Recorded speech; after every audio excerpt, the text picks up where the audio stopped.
Marathon Runners, is now also the national marathon coach for the Philippine Athletics. Hindi sila hindi pa Athletics track and field, Philippine Athletics na sila ngayon. Sabi niya, paki-ano lang sir yung Sir Andrew and Sir Coach Rio, yung pong standards that they have to meet for the Southeast Asian Games. Although nasabi na niya, just for the record, for the men and women. Sorry po, hindi ko po memorize yung specific time, no? Ang alam ko lang po is yung third place ng last na SEA Games. So ano pong... Both. Yeah, Both. 235.49. 235.49. For Tapos babae, men. 250.27. So parang kaya. Alright. Kaya. Ayan. I think wala na po kaming Okay, we're open for questions. Ayan, so lahat, so The dagdag ko lang po. safety, the marshals, Yes kasi po. diba, this is night Yes po. run. Opo. How safe? So we'll coordinate, tapos na po yung coordination meeting namin, ano. So 4 po kasi na city yung dadaanan natin. Pasay, Parañaque, Makati, and Manila. So nag-request na rin po kami sa Southern Police District ng kanilang assistance, and yung ating pong mga traffic manpower ng bawat LGU ay magpo-provide din po, at siyempre yung MMDA po natin. And then sa Manila, full support naman po sila. Malaking bagay po yun kasi yung Ross Boulevard po, yung north and south bound ng Manila area will be totally closed. Yung ating pong Burgos, sarado po siya. Pero pagdating po dito sa tapat ng City Hall, magkakaroon po ng separation ng sasakyan at saka ng runners natin. So maglalagay po kami ng cone sa mga ganitong area. And I think po, kung di po ako nagkakamali, nasa mga 3,000 plus po yung aming marshals. Kasama po yung ating hydration.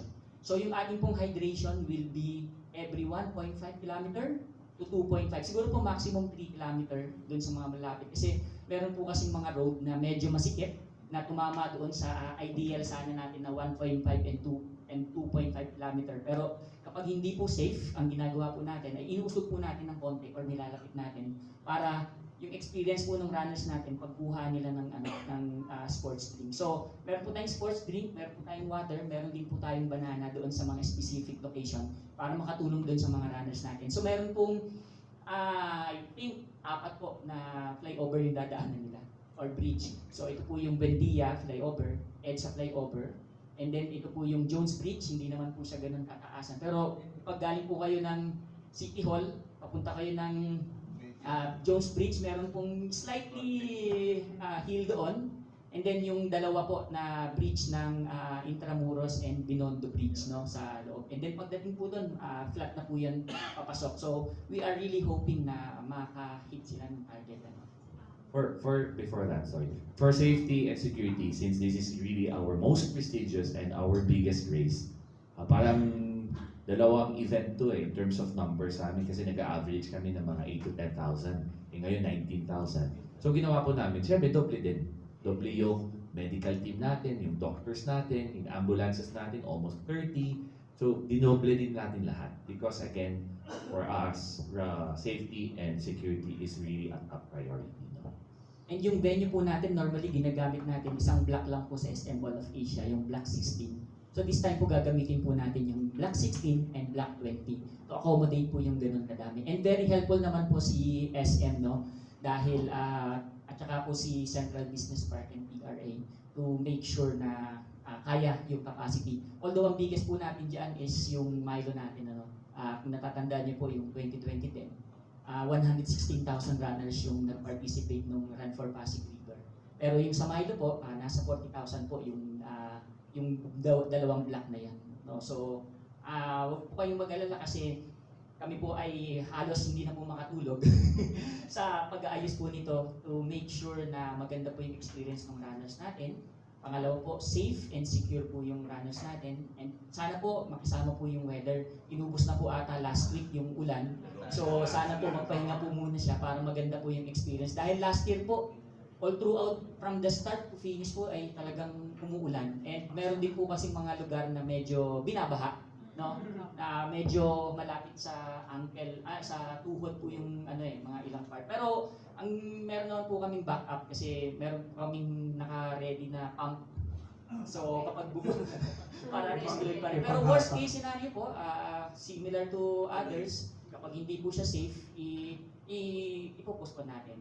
And kung hindi naman, safe naman siya pero mayroong mga baha, ang gagawin natin at hindi talaga siya mapapass through, isi-shorten natin yung distance para rin at least may matuloy pa rin yung race nila. But hoping na wag naman po sana.